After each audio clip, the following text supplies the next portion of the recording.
We now proceed with the item 5, presentations on the outcomes of the 3 pre-conference events held on 17th and 18th November. I would now like to invite the Honorable Pierferdinando Casini, President of the Commission for Foreign Affairs of the State of the Republic of Italy, Chairperson of the Parliamentary Meeting, Parliaments for Better Nutrition, held on 18th November, to present the outcome of the meeting. Please, Your Excellency. Thank you very much. We, members of Parliament from across the world, assembled in Rome on the occasion of the second International Conference on Nutrition, issued the following statement as a contribution to the final outcome of the conference. We express our deep concern that, despite progress made in reducing hunger and undernourishment across the planet, about 800 million people are still chronically hungry. Over 160 million children are stranded. 99 million underweight and 51 million wasted, while 2 billion people suffer various micronutrient deficiencies and more than 500 million adults are obese. And we underscore that the elimination of malnutrition in all its forms is imperative, which spares no country and must be achieved within our lifetime. We are aware of the opportunity that the ICN2 presents to parliaments as institutions which can address malnutrition in line with their constitutional mandates. We note the commitments made through the Rome Declaration on Nutrition and the Framework for Action, particularly those that pertain to the role of parliaments in addressing malnutrition, and thereby contributing to our shared vision of a sustainable world with food security and adequate nutrition for all. We reaffirm the right of everyone to have access to safe, sufficient and nutritious food, consistent with the right to adequate food and the fundamental right of everyone to be free from hunger, and stress the need for its further recognition through the specific constitutional and legislative provisions. Following the adoption of the Rome Declaration on Nutrition and the Framework for Action, we see an urgent need for parliaments to advocate for more effective responses to address malnutrition, while ensuring that public policies are safeguarded from real or not real conflict of interests.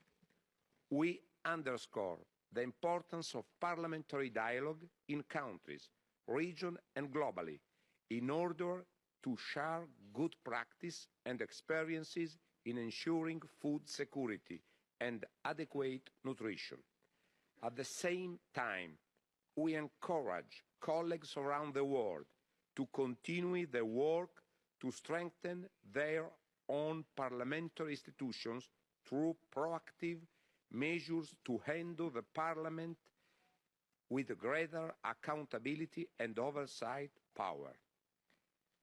We therefore call on parliaments to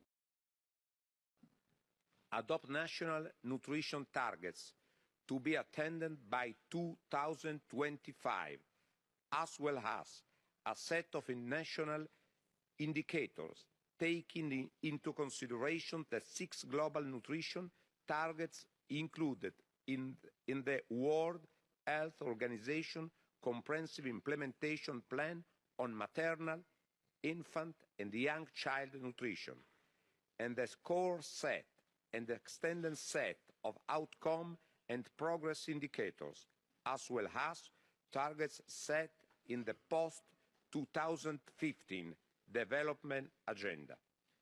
Second, adopt national nutrition policies and plans to attain national nutrition target in 2025, taking into account the vision and commitment included in the Rome Declaration on Nutrition, the policy options included in Framework for Action.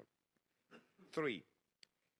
Develop legislation and oversee regulation to create health-promoting environments and encourage health choices for all by protecting, educating, and empowering consumers.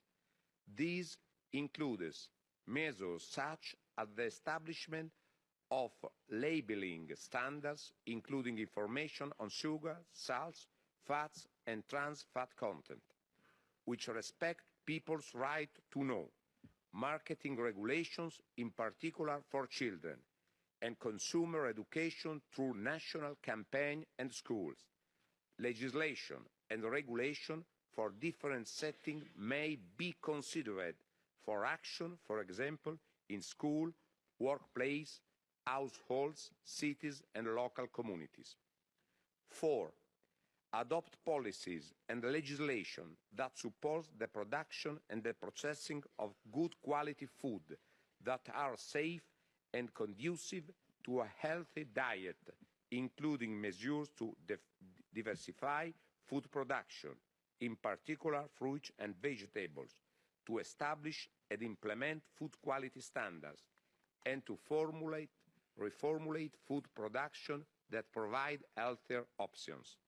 Ensure that legislation adopted by parliaments to improve nutrition pays particular attention to the important role of family farmers and smallholders, notably women farmers, in reducing malnutrition. 5. Adopt policies and legislation to promote exclusive breastfeeding for the first 6 months and protect women's right to breastfeed. 6. Support policies, programs, and legislation to improve access to health diets through poverty reduction, employment creation, and social protection, including school meal programs. 7.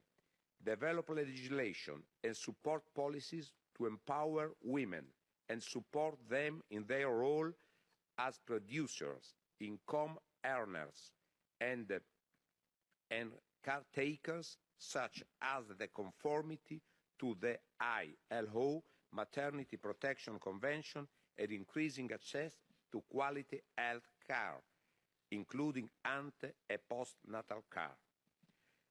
8.